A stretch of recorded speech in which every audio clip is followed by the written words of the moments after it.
Hello, my name is Matthew Wright and I'm a student here at Dalton State College.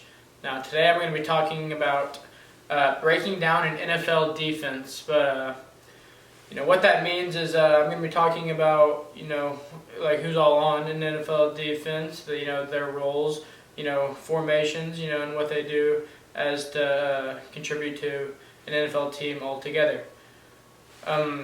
So first off, we have the number of players and their titles. So, there are 11 total players, starting players, on an NFL defense. And, that usually consists of, you have some people in the box, which are your nose tackles, your defensive tackles, and your defensive ends, as well as your middle linebackers. Then you have more athletic players, which are your corners, which are on the edges, they're on the outsides, and then you have your safeties, and those are people who are moving around a lot more agile, they got a lot more space and field to cover. And so that's how that works. And then right here, this is like your basic NFL offense and defensive scheme right here, your most basic. So you have your offense in red right here, and you have your defense in blue. All right? So right here, you'll see that we have 4 down people on the line right here. And those are your defensive tackles, your defensive ends, and you have 1 middle linebacker coming down. Now, this formation right here is what is called a 4-3-2. That means you have 4 defensive linemen lined up on the line. Then you have 3 linebackers covering the middle of the field, and you have 2 safeties up top covering deep, as well as your corners over here and your outside linebackers. Now, this is primarily used in a zone setting, and basically these 4 people right here are going to push down on the line, and this middle linebacker is going to drop back to the center of the field and play a zone coverage in the middle, as well as these players will drop back, as well as these linebackers right here will drop back and play a coverage in the flat, and this cornerback will drop back and play on the wide receivers, and the safeties will cover deep. This is your most basic depiction of an NFL defense, and this is what it looks like compared to an NFL offense. Now, there are different types of defenses. All right? The defenses commonly run are either man or zone coverage. Now, what this means is if it is man coverage, then your corners, your safeties, and your linebackers are all going to be playing on one specific person. So your cornerback one will be playing on the wide receiver one. So that means that wherever the wide receiver one goes, the cornerback one will follow and stay glued to him and not let him get the ball. Now, that's how man works. Zone is the opposite. So basically what that means is instead of the cornerback one playing on the wide receiver one and following him everywhere he goes, the cornerback one will instead play a certain area of the field. And this, no matter where that wide receiver one goes, it doesn't matter because that player is just going to guard their portion of the field.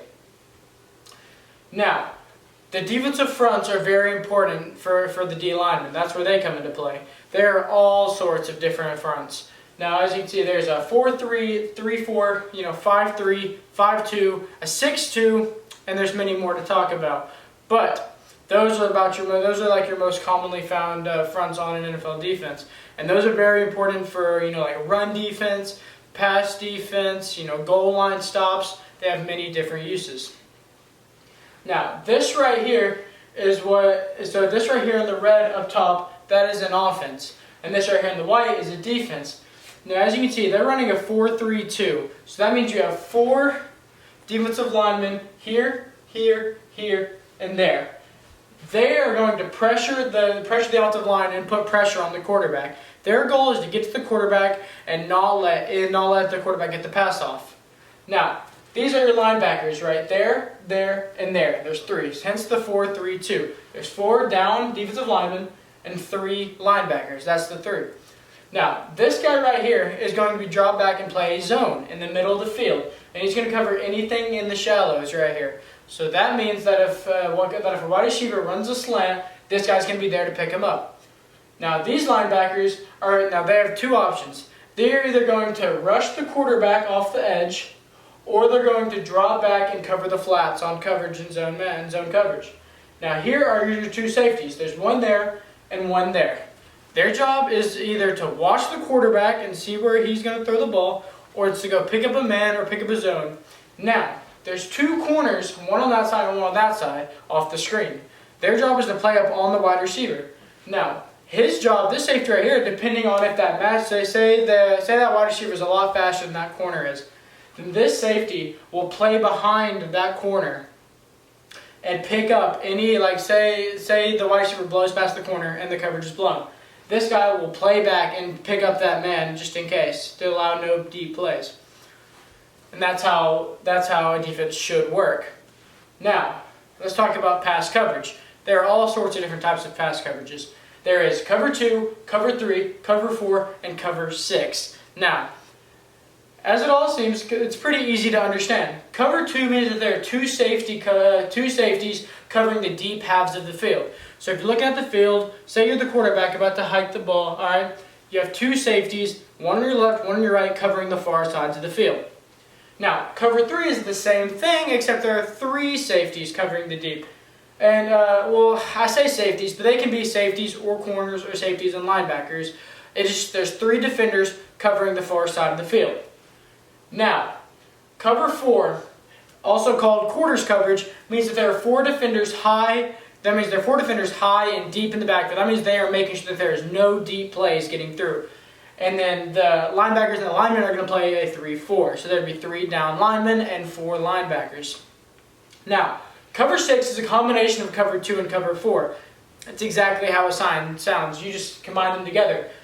Cover 2 and cover 4. Now, defensive strategies and situational defense. This is a big part of running a defense on the spot as if you were a defensive coordinator. And defensive strategy, defensive and situational defense, they go hand in hand. So there's blitzes, zone blitzes, dime defense, nickel defense, and goal line defense. All of these get used in a single NFL game because they all have different purposes and are used in different situations on the field. Now, let's talk about goal line defense. Let's say the offense drives down the field and they get on the 3-yard line and they're knocking on the door to score a touchdown. That's when goal line defense comes into play, hence the name goal line. Now, most often used at the goal line and is used to prevent short yardage plays. So usually if a team gets within 3 yards, they're going to load up the box, load up their O-lineman, put in a fullback, and they're going to try to push it right up the middle and for a touchdown. Now, goal line defense prevents that. Goal line defense fills in the box, they add extra defenders in, they push everyone inwards, there's multiple linebackers, even a safety will come down and rush to the line, and that's all to stop these short yardage plays. Now, nickel defense is my personal favorite, and that's a package that uses 5 defensive backs. That you use your nickel defense to shut down the pass game. And in today's modern offenses, passing is everywhere. A lot of teams rely on passes to get through a game, as that's just how the game's developed. Now, dime defense is a package that uses 6 defensive backs and uses to counter pass-heavy offenses. Now, it's like nickel, but it's just like way more intense. I don't usually like it because then, if say it's a heavy pass offense, they switch to run. You got a lot of adjusting to do on the fly because all of a sudden the run will break through for big yardages, and that's not good. Now, zone blitz I really like. Zone blitz is a combination of zone and blitz, as it sounds, which means you have your defensive line and you have linebackers coming into blitz. So that means you have defensive line coming into blitz. All right, and then you also have players like corners and safeties pushing back to play zone. Now, like a blitz up there, on a normal blitz, your corners and your safeties are playing man. Alright, so that's why there's a difference between blitz and zone blitz. And on a blitz, you're sending an extra defensive backers to rush the quarterback, as well as zone blitz, it's just a normal blitz with defenders to cover the passing threats. Now, let's talk, everyone watches the Super Bowl. Not everyone, but a lot of people watch the Super Bowl. Even if you're not into football, you still have family who watch the Super Bowl most often than not. So let's talk about the Eagles and Super Bowl 59. They had one of the greatest defensive performances in a Super Bowl we have ever seen, so that's why they're a great team to talk about for this. Now, the Eagles primarily used a 3-4 defensive scheme, and they focused heavy on cover 4 as the Kansas City Chiefs are more of a pass offense than a run offense.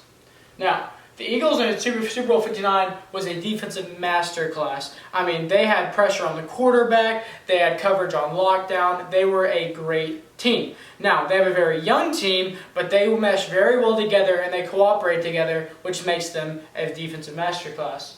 Now, all around good players, and they were doing their required jobs. There's not much more you can ask for from a defense.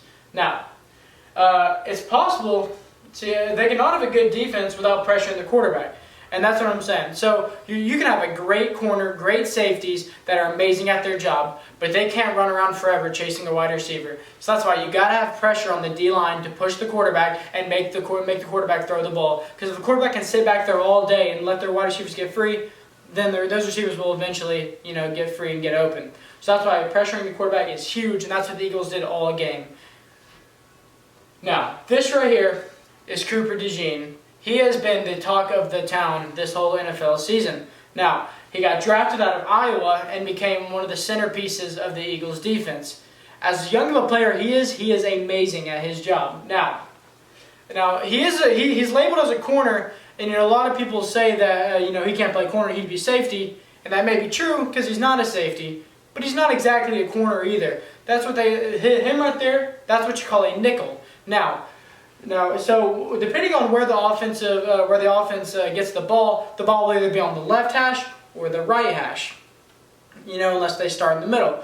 But either the left hash or the right hash. And his job as the nickel is to play on the side with the most field. So say the offense is on the right hash. He's going to be playing the left hash side of the field because he is one of the more athletic players, so there is more field to cover. That's why he is called the nickel. And see right here, here's Cooper DeJean right there. As you can see, they're lined up, and there's more field on that side, so that means that there's more area to cover. So they're going to have their more athletic guy, known as the nickel player, as in Cooper DeJean, to cover more side of the field. So if they bounce the ball out that way, this defense has a more likely chance of making a play on the ball because they have more athletic guys on that side of the field. Now this guy over here is the opposite of the nickel, and he's going to play the short field because there's less ground to coverage. That guy can be a bigger guy, he doesn't have to be as athletic, and he can go make a play. Now, thank you all, and I hope you learned something, and let's go defense.